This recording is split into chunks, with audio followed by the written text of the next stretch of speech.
I was asking you about the Film Festival of India '96. What do you expect from it? Well, I think at least a wonderful collection of films that is being shown, Indian, French, German, East European countries, American films, British films. So at least it gives the opportunity of people coming together and seeing things, what other countries are making. So it's a very interesting and healthy and wonderful way of observing and seeing what other countries are doing as far as cinema is concerned. Because I think cinema is the most, innovative, visually fascinating, and an international language which is shared with emotions throughout the world. Unlike other festivals in India, when there's a film festival, all the films are not don't get bought. They don't get sold. The Right. film market doesn't seem to work very well here. Do you think that is a reason which has not made India Film Festival such a high-profile festival?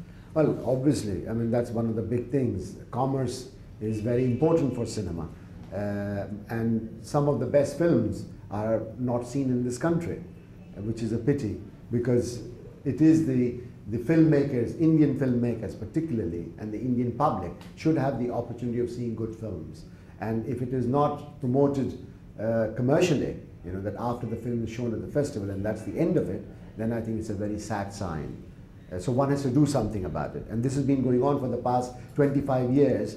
Whenever we talk about it, everyone says, yes, there will be a movement of art cinema and all of that, and nothing is done.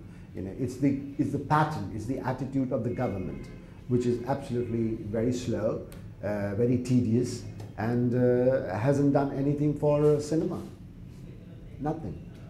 I think what is important is that one should have a movement of small cinemas throughout the country, so at least one could see these beautifully made films for the audience to lift up their standards. That is one of the things. Instead of seeing all the, quote into quote, commercial, popular American films, and we try to copy them, and they are really bad films. If you copy somebody, either you have to make it better or you don't make it at all. But you make it inferior, then there is no point in copying them. So why copy something? Make something original and something interesting. And that will have the world market. That is the whole purpose of International Film Festival, is to show the films to the people who cannot see those films or they cannot travel abroad, and they can see it here and educate themselves. So the movement has to be supported by the government in a big way. And we haven't, when we would support all the wrong movements in a big way. Every year from the local film industry, there's a demand that it should be given the film festival to handle. How valid is this demand? Do you think they would be able to handle it, or is it better that it stays with the government of India? Well, I think it's better that it stays with the government of India, and the Indian government should revise the thinking and make it different, I mean, get an entrepreneur as opposed to an official.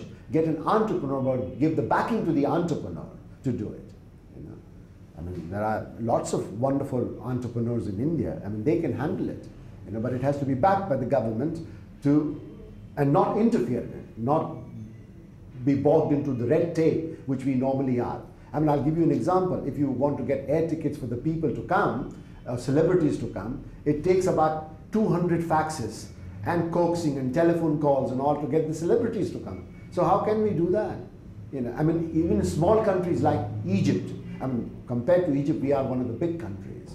I mean, compared to Egypt, when they are invited to Cairo Film Festival, immediately the ticket arrives with it. You never have to call.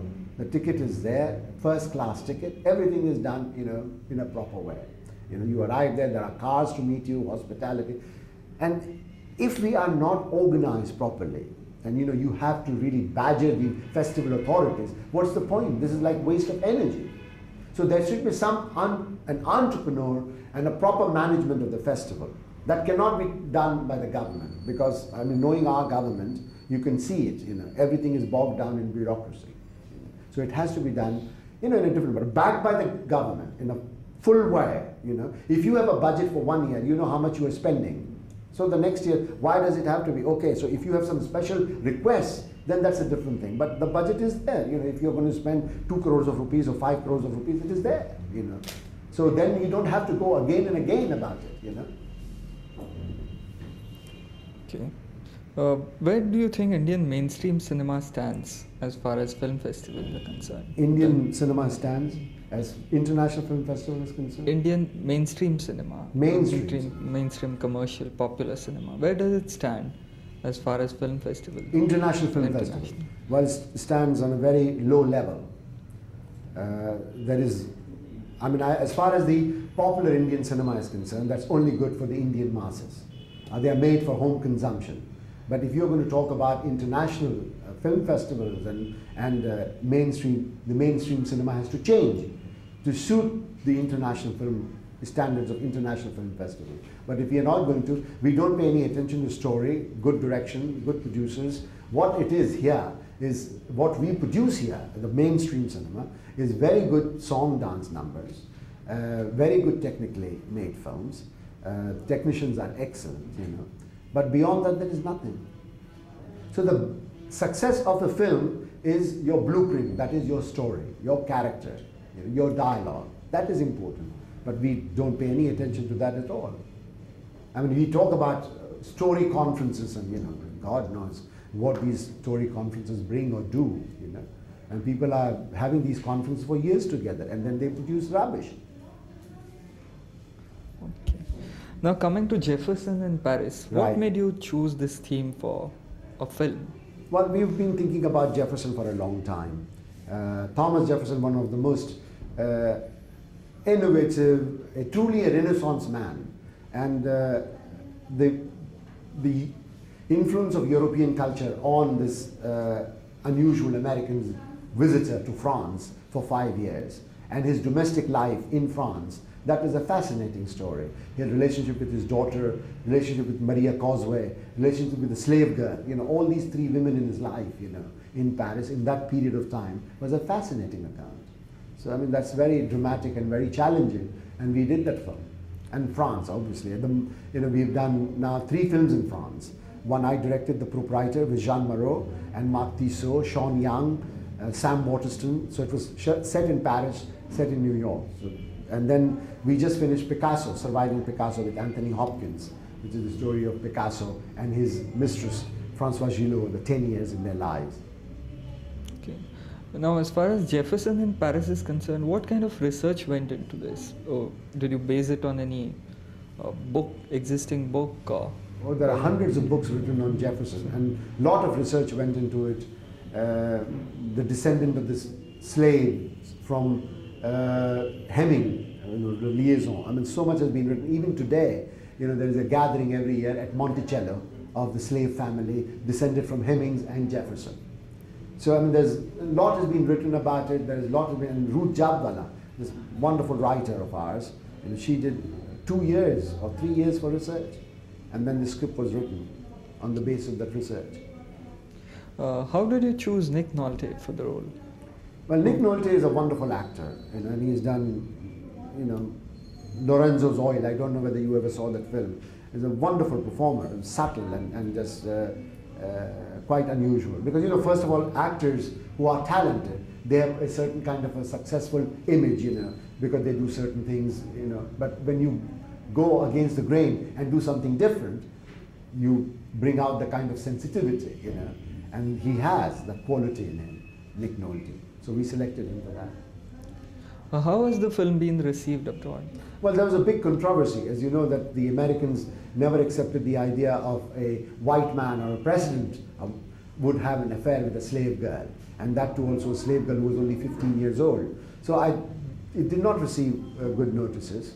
And I feel that this is one of our best films.